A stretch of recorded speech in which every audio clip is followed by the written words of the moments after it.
Badan Standar Kurikulum dan Asesmen Pendidikan, Dirjen GTK yang sekaligus menjadi PLT Dirjen Poltikdasmen, juga Ibu Dirjen Pendidikan Vokasi. Selamat Ibu.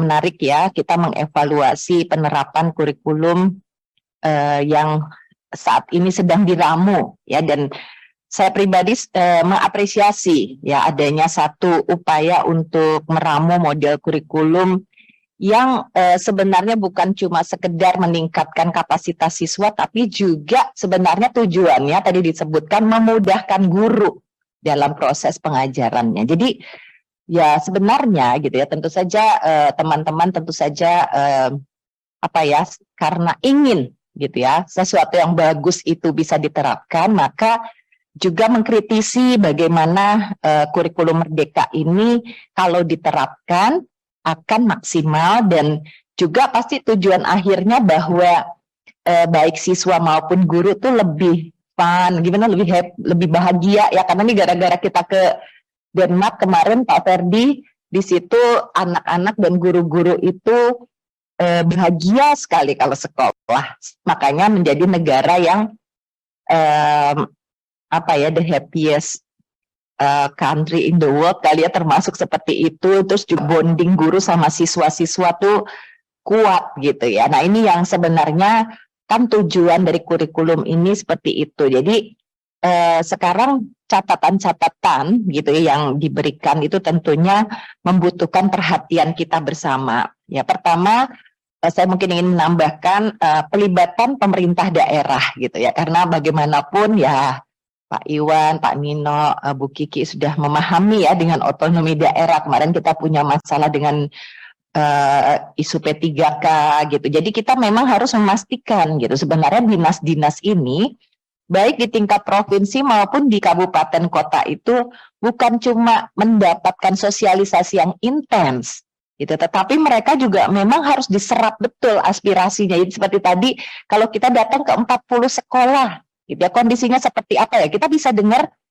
dari seharusnya ya dinas-dinas itu kan bisa terus terang gitu ya mengatakan bagaimana kondisi daerah mereka, dan praktiknya tentu karena mereka yang berhubungan langsung dengan sekolah-sekolah khususnya di daerah yang terpelosok, kemudian daerah-daerah yang sulit. Nah tentunya sinergi ini memang harus terus dibangun gitu ya. Jadi saya menyarankan mungkin tadi kunjungan ke daerah, karena sekarang juga alhamdulillah ya COVID juga sudah mereda gitu. Mungkin kita bisa melakukan kunjungan-kunjungan, kemudian lebih intens lagi bertemu dengan teman-teman di daerah, dan mungkin tadi saya juga mendengar ya ada help desk gitu. Help desk itu bagus, saya coba juga walaupun karena harus ada nomor induk sekolahnya, jadi nggak bisa kita ikutan ngepoin ya, tapi sebelum sampai ke isi-isinya itu kayaknya sih responsif gitu.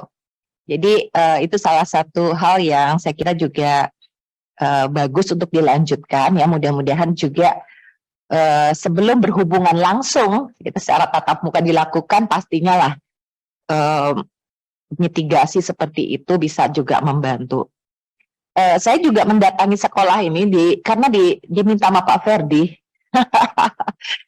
khususnya sekolah-sekolah Pak Fikri di luar PSP dan SMKPK.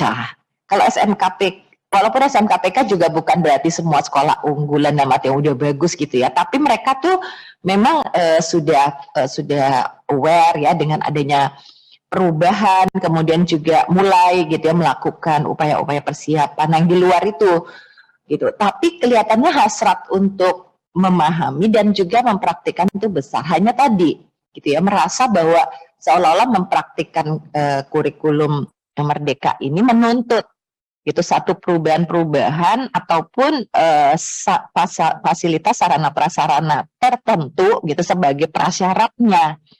Nah, gitu. Saya sendiri ya coba sounding gitu ya, dan berharap ya nanti ini kita lanjutkan lagi.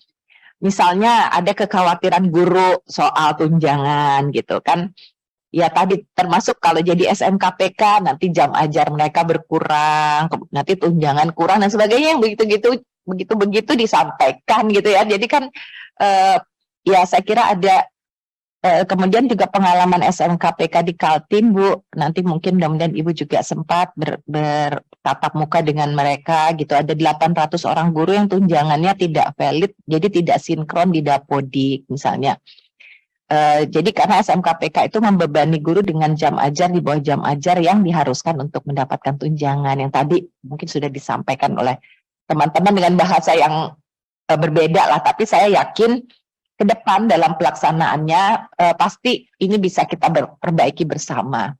Dan saya juga mungkin tidak perlu menyampaikan kembali gitu ya, bahan-bahan yang ada ini menjadi masukan yang luar biasa. Kami pun insya Allah akan jadi bagian ya untuk bisa bertanggung jawab apabila ini dilaksanakan. Kami harus yakin bahwa ini akan dilaksanakan secara efektif. Begitu kan ya Pak Ferdi ya, insya Allah. Ini kita memperdalam ya, pokoknya kalau ada keraguan atau jadi kan itu kan tidak wajib, tapi jadi kita kan jadi apa ya, maksudnya kayak trade off gitu. Kalau diwajibkan konsekuensinya begini, kalau tidak diwajibkan khawatirnya begini gitu. Nah, jadi untuk mereka yang berminat itu sebenarnya apakah ada semacam kriteria, standar atau misalnya prasyarat atau apa gitu Mas Nino, atau sebetulnya siapapun yang berminat, apalagi tadi ada beberapa kategori gitu ya.